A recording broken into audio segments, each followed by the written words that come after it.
Bismillahirrahmanirrahim. Assalamualaikum warahmatullahi wabarakatuh. Waalaikumsalam warahmatullahi wabarakatuh. Apa kabar anak-anakku semuanya pada pagi hari ini? Alhamdulillah. Luar biasa. Tetap semangat. Allahu Akbar. Oke, Anda Mulyadi untuk membacakan doa. Mulyadi? Ada, Pak. Ya. Ananda Sahyuni? Hadir ya. Ananda Husni? Hadir, Pak. Ananda Farida? Hadir, Pak. Hebat apapun kita, tanpa ada sebuah kerjasama yang baik, tidak akan bisa menghasilkan sebuah prospek yang lebih baik. Maka harus dari awal itu harus semangat dulu. Ketika kita sudah semangat, maka kita akan menghasilkan sebuah hasil yang lebih baik. Ya, sesulit apapun pelajaran itu. Tapi kalau sebaliknya, ketika kita tidak semangat mengikuti pelajaran, tidak ada niat, ya, tidak terpacu dengan berbagai motivasi yang baik, maka anak-anak tidak akan mengikuti pelajaran pun dengan baik. Baik anak-anakku semuanya, kita akan memulai ya. Oke. Sudah ya, bab 3 ini tentang kejujuran dan apa ingin bertanya ya. Pernahkah kalian dibohongi teman? Pernah. Pernah ya. Mulai dari kecil kita sampai mungkin ada yang dewasa dibohongi teman. Tapi kita bagaimana sikap kita? Ya kita harus membalas dengan ya baik ya. Jadi karena kita dibohongi. Bagaimana kira-kira perasaan ketika itu ketika dibohongi oleh teman kita? Jengkel. Jengkel ya. Jengkel. Sakit, Pak. Tentu kalian sakit hati. Benci ya terhadap teman-teman tersebut. Nah, demikianlah kalau kita juga berbohong dengan orang lain. Ya, ketika kita berbohong kepada orang lain juga akan mengakibatkan sakit hati. Ya, muncul rasa benci dan saling ya tidak percaya. Ya, kalau orang yang selalu membohongi, dia tidak akan dipercaya oleh temannya ya. Sungguh ini kalau misalnya kita lakukan dalam kehidupan kita sehari-hari ya akan kacau ya, banyak terjadi perselisihan. Oleh karena itu berperilakulah dengan jujur ya. Karena kenapa? Karena kejujuran itu memiliki banyak teman, ya dipercaya orang lain, ya, dan kejujuran itu akan membimbing seseorang kepada kebaikan, dan kebaikan itu akan membawa kita ke dalam surga, ya. Jelas apa yang Bapak sampaikan, Iya, Pak. Jelas, Pak. Luar biasa. Baik, anak-anakku semuanya, pengertian ya pengertian daripada kejujuran ya. Nah, si pengertian jujur itu ini ya. Pertama itu adalah harus kita dimiliki oleh seseorang, yaitu kita diri sendiri. Ya. Bagaimana caranya? Harus dengan berpijak pada kebenaran. Ya. Ketika kita sudah memiliki kebenaran, kejujuran yang kokoh, ya kita pasti akan terhindar dari salah satu indikasi kemunafikan, ya seperti yang dikatakan oleh Ananda Husni tadi, ya harus sesuai dengan ucapan dan perbuatan. Ya, itu ketika kita sudah bersikap jujur yang baik, kemudian kita terapkan dalam sanubari kita, maka kita akan semua terhindar dari segala kemunafikan, kepalsuan, rekayasa, ya basa-basi, kepura-puraan dan manipulasi. Ya, kemudian, tepatnya Kenapa dikatakan surah Al-Ahzab ini? Karena dia tepatnya pada saat perang perang Khandaq ya, perang Khandaq yaitu Al-Ahzab. Ya, itu Al-Ahzab, azab ya. Kata dasarnya seperti itu. Nah, baik, kita akan lihat apa sih ayatnya di situ. Nah, ayatnya di sini. Nah, tadi ya surah Al-Ahzab ya, ayat 70 ya, surah ke-33. Ayo sekarang Bapak minta salah satu siswa Bapak yang baik ini, yang luar biasa. Kemudian Yudi, silakan Nak dibacakan ayatnya.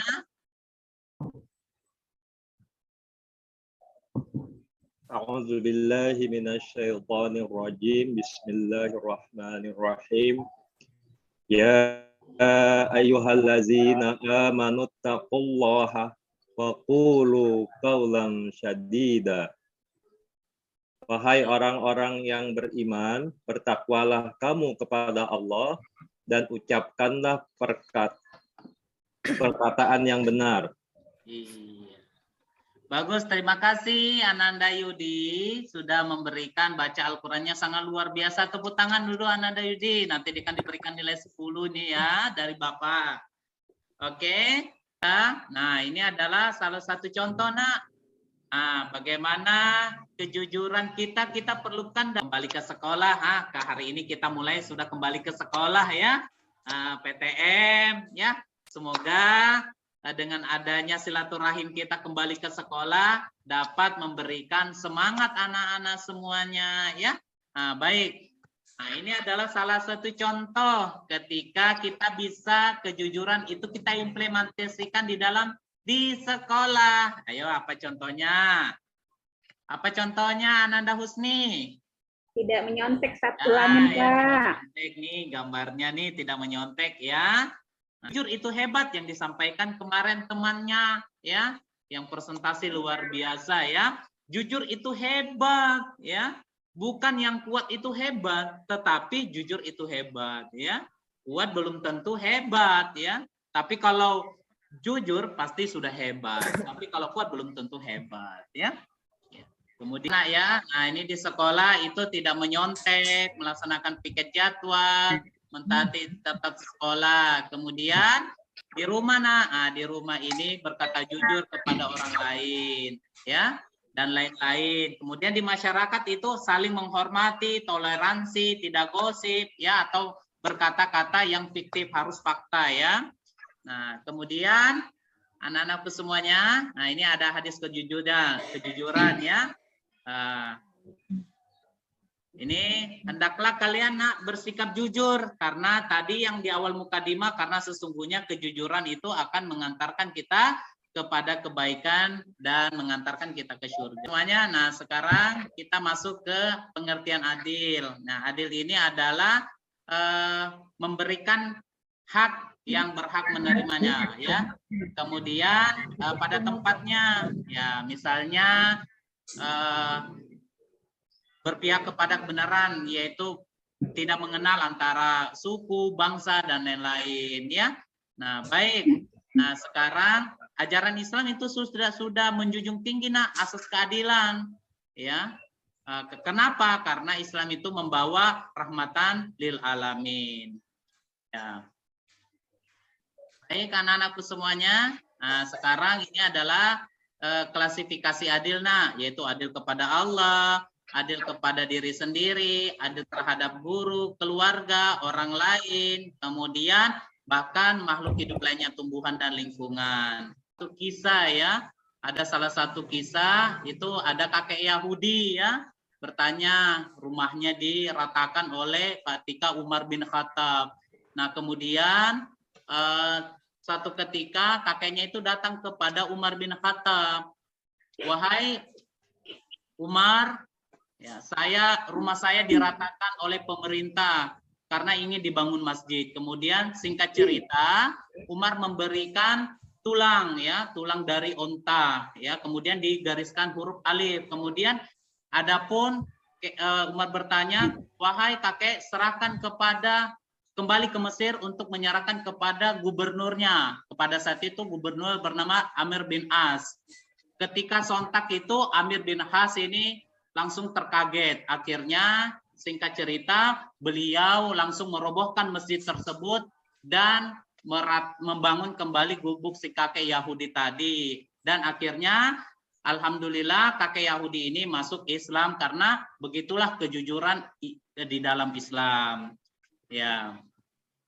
Nah, ini adalah hadis yang terakhir ini, Nak. Ya, nah, namanya itu adalah ini khusus orang tua, Nak, ya. Biasanya fattaqullaha wa'dilu baina auladikum, ya. Bertakwalah mu kena kepada Allah karena bersikap adil terhadap anak-anakmu, ya.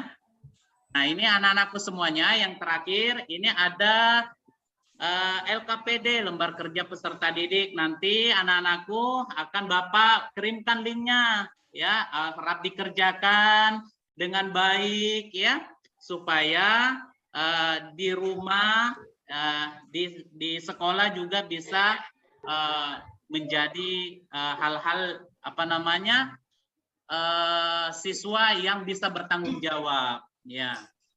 Nah, ini juga ada tugas, Nah, ya, tugas kelompok, ya. Ini minggu depan, Nah, tanggal 25 Oktober, ya, minggu depan, ya.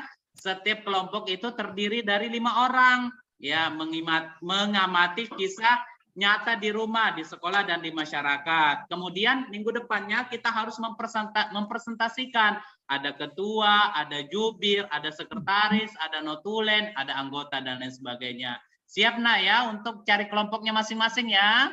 Dan pelajaran kita pada hari ini, mudah-mudahan apa yang kita lakukan, ya, diberikan ilmu, diberikan barokah dari Allah Subhanahu wa taala. Baiklah, anak-anakku semuanya, sebelum kita mengakhiri, mari kita juga terlebih dahulu membaca doa. Silakan Ananda Mulyadi, silakan melanjutkan baca doa sesudah belajarnya. Pimpin. Teman-teman, setelah kita belajar, kita berdoa sama-sama. Kita pimpin ya, sama-sama ya. Bismillahirrahmanirrahim. Wal asri innal insana lafi khusr. Innal ladzina amanu wa amilus salihati wa tawasaw bil haqq wa tawasaw bis sabr. Walhamdulillahi rabbil alamin. Terima kasih anak-anakku. Demikian sampai berjumpa minggu depan. Bapak tunggu kesuksesannya. Assalamualaikum warahmatullahi wabarakatuh. Waalaikumsalam warahmatullahi wabarakatuh.